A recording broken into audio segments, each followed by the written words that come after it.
Kita akan lanjutkan bahasan sirah nabawi kita, dan yang terakhir kita membahas adalah akhir masa anak-anak Nabi atau masa anak-anak Nabi Muhammad SAW itu pada saat beliau bersama pamannya Abu Talib menuju ke negeri Syam, dan di sana bertemu dengan seorang pendeta yang sangat masyhur dalam riwayat Bukhari bernama Buhairah. Dan pendeta ini sudah lama mau mencari tahu apakah Nabi yang akan keluar di Jazirah Arab itu sudah nampak atau belum, ya.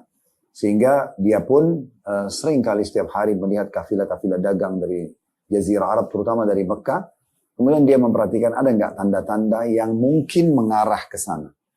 Akhirnya dia melihat ada kafilah dagang Abu Talib yang sedang beristirahat di depan gerejanya, dan dia kaget melihat kafilah tersebut ternaungi dengan awan, dan dia mulai curiga pada saat itu. Dia pun memerintahkan agar seluruh stafnya yang ada di gereja untuk mengundang seluruh kafilah tersebut makan.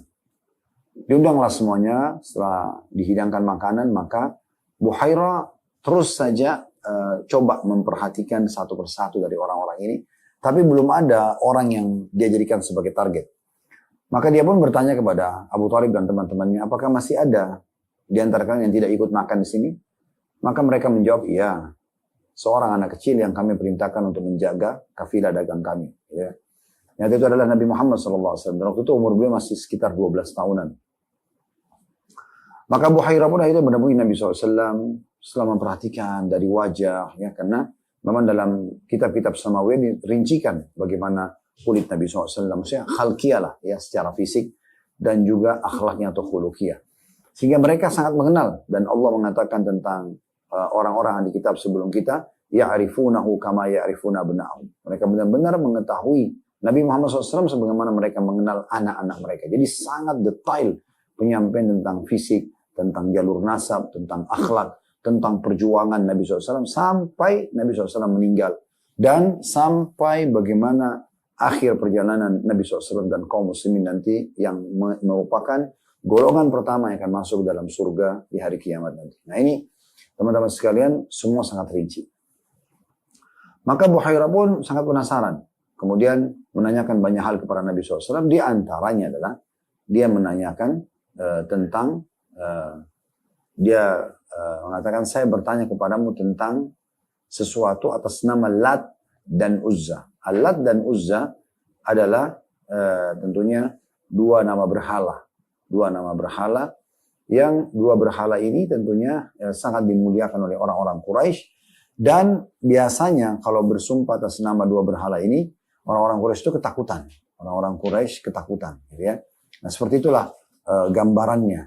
Oleh karena itu, di sini kita bisa melihat bagaimana respon Nabi SAW, dan kita sudah sampaikan pada pertemuan yang lalu, ya. Kalau Nabi SAW mengatakan, janganlah engkau sebutkan dua nama berhala tersebut karena aku sangat tidak menyukainya. Maka Buhairah pun makin gembira, dan akhirnya dia mengatakan, kalau begitu saya bertanya kepadamu atas nama Allah. Maka dia katakan, kalau begitu tanyalah. Setelah bertanya, gitu kan, lalu Buhairah pun meminta agar Nabi SAW memperlihatkan pundaknya, dan di situ ada tanda kenabian. Ada tanda kenabian, yaitu ada kayak gumpalan daging dan ada bulu di sekitarnya, yaitu dikenal dengan khatamun nubuwah, ya, atau tanda-tanda kenabian. Maka begitu melihatnya, Buhairah pun akhirnya menciumnya dan mengetahui inilah orang yang menjadi targetnya. Maka dia pun kembali kepada Abu Talib lalu mengatakan, siapakah walinya anak kecil ini? Wali ini kayak orang tuanya. Maka Abu Talib mengatakan, saya ayahnya. Maka Buhairah mengatakan, tidak mungkin anak ini memiliki ayah, karena telah sampai informasi kepada kami, ayahnya meninggal pada saat dia masih 6 bulan di perut ibunya. Gitu kan? Dan tidak mungkin juga dia punya ibu, karena ibunya meninggal di saat dia 6 tahun. Saat ini sudah 12 tahunan. Kalaupun kau benar, ya, walinya atau keluarganya, maka kau adalah pamannya. Maka kau adalah pamannya. Abu Talib pun kaget pada saat itu. Ternyata sangat rinci diketahui oleh Buhairah. Maka Buhairah pun mengatakan, segeralah bawa pulang anakmu ini atau ponakanmu ini ke Mekah, karena kalau kau bawa